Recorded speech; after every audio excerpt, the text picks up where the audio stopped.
So I am currently on the 4-month countdown to 40. I will be 40 in March. So that means that I have been a full adult in age because, I've been a grown woman since a young child, by circumstance, not by choice. And this morning in the shower, I was thinking about my life the last 2 decades and how my 20s, I just was like hanging on by a wing and a prayer. I was in survival mode my entire 20s. Again, by circumstance, not by choice. And my 30s have been a lot better. They've been a lot better. There has been more money. There has been more opportunities, better jobs, all of those things. But I have a lot of young girl followers, and then I just see a lot of younger, not girls, women, just come down my timeline, and they're like, I'm 29, I gotta get it together. I'm going to be 30. Life now has to click into place. And I hate to be a bad news bear. I hate to be the Raven Simone meme where she's eating the peanut butter and jelly sandwich and she's laughing because girl, 30 don't mean it's gonna all click, Steven. That's not what 30 means. I'm trying out some new products I got from Versed in PR. This is the 0G Smoothing Eye Cream. Now, like I said, 30 has been a lot smoother than my 20s, but that's just because, circumstances have changed. I make more money. I have more opportunities. I have, a larger community of support. But like I said, I'll be 40 in March, and I feel like I am just really coming into what I want my future to entail. And I'm talking career-wise, professionally. I'm literally just getting to the point where I have the desire to even buy a house. I wasn't one of those people that was like, I have to buy a house. I need to invest in property. It never something that I was interested in. I just now start getting the urge to even do that. I'm gonna moisturize with this Dew Point moisturizing gel cream.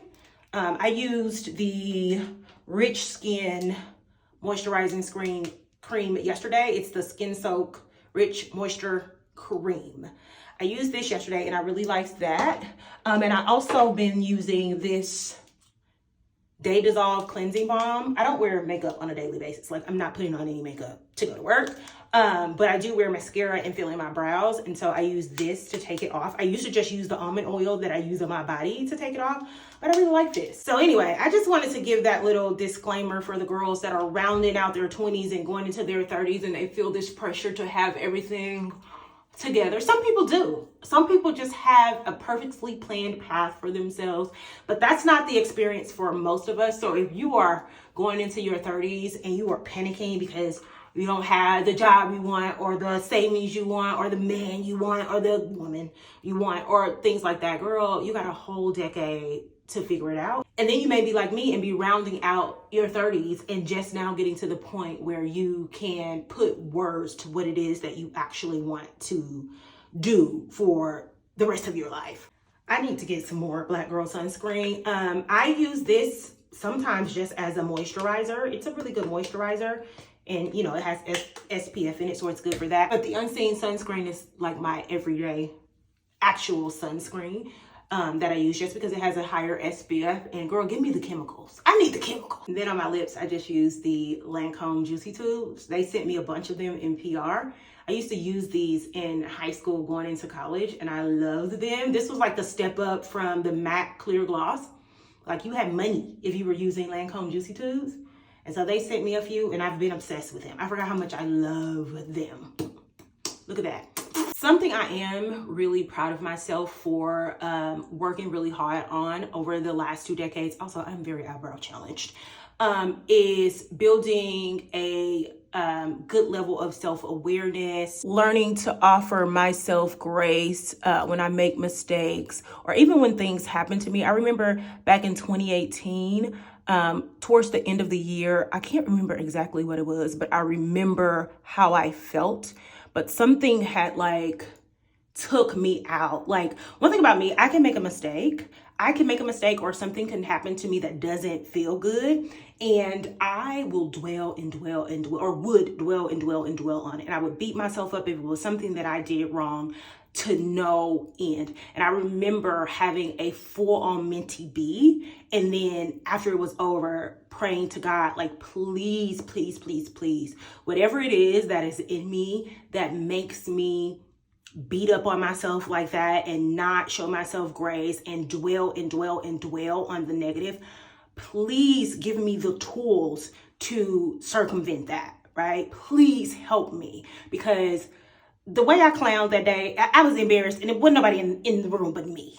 Or it could be a situation where somebody did something to me that I didn't like, and, I would just get the fuck on. Like, no conversation, no none of that, because in my mind, me and you should know that I wouldn't like that, right? So terrible at communicating, like, my feelings. It was a trauma response, right? You put up that wall, you don't allow people to penetrate it. As soon as they knock on it, you wipe them out of your life. Like, so I literally had to pray to God to give me the tools, right? Not to just take it away, but to give me the tools. Because here's the thing, that is something that I still have to work on every day. I have to actively choose to give myself and others grace when we make mistakes and we do things that hurt me. So it's not something that I think will ever just like go away. Unfortunately, it's just a part of who I am.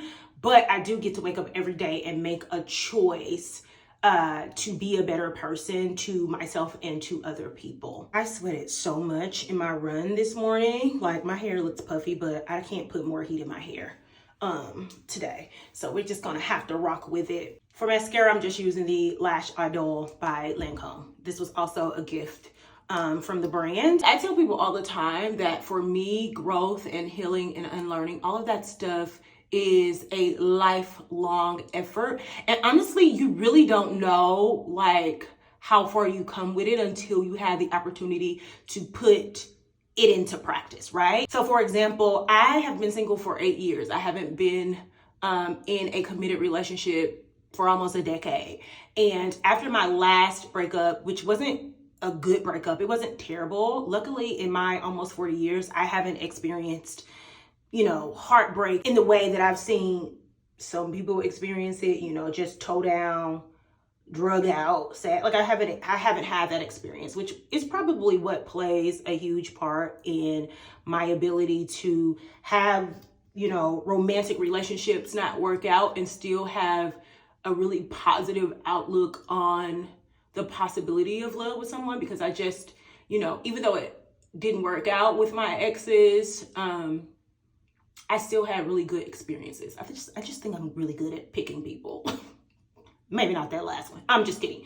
We just didn't bring the best out in each other. But I was saying, I have been single for the last 8 years, and I haven't been in anything serious. And after my last breakup, I took a couple years off of dating completely. Like, I wasn't even giving my number out, like anything. And I really did a lot of self-reflection, a lot of self-work. I wanted to figure out what it was that brought me to the place where I pretty much settled in my last situation. And if you follow me, you know the story behind that. And when you settle, things settle where? At the bottom. So that was a bottom barrel ass experience. I feel like for the both of us. Both of us were terrible to each other in retrospect. This is it. This is all I can give you at work on a daily basis. You know what I'm saying? So anyway, after all of that self-work and reflection after my last breakup, I have a I am 100% certain of how I want to exist in a relationship, how I want to feel in a relationship, how I want to do life, what type of partner I want to be in a relationship, what type of partner I want in a relationship. So I have a pretty solid idea of who I am, but I haven't gotten to put it into practice because I've been single for the last 8 years. So I won't actually know if I am who I say I am until I actually get into a relationship and I can put that into practice. For me, it's conflict, right? I'm not good at conflict. I actually don't like to engage in it because once I blow my top, the top is blown, right? And so I've done all of this self-work around conflict resolution and communicating and all of that type of stuff in relationships in general, but especially in romantic relationships. And I found in like familial and friendships, I've been really good at holding myself to who I say I am now. So I'm interested to see the dynamic in a romantic relationship. I think I would be as successful. I just had some heading into 40 thoughts on my mind this morning and thought I'll share more as they come up.